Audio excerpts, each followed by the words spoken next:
mango shake, guys. This time, wala siyang mango. Ano lang yan? Almond milk, chia seeds, hazelnut syrup, sugar free yun, guys. Cinnamon. Tsaka, pwede mo rin siya lagyan ng fruits. Today, wala tayong fruits. Normal chia seeds lang yan.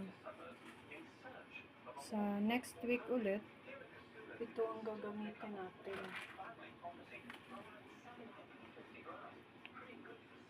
Mango and coconut chia seeds.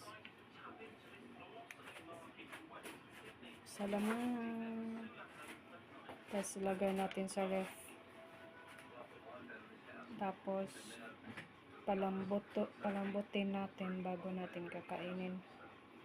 After lunch and then before sleep. Salamat. Ano guys, i-refill na natin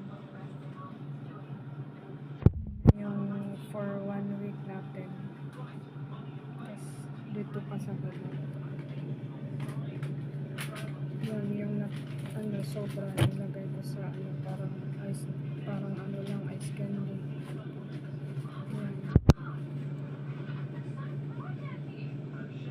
May tagas din sa lilinisan natin yan. Thank you. Yan, refill kasi mahilig sa ice cream yung asawa ko. Homemade na lang gawin natin kasi ma-sugar yung yung pag bumili tayo. Sugar free kasi din akin. Thank you.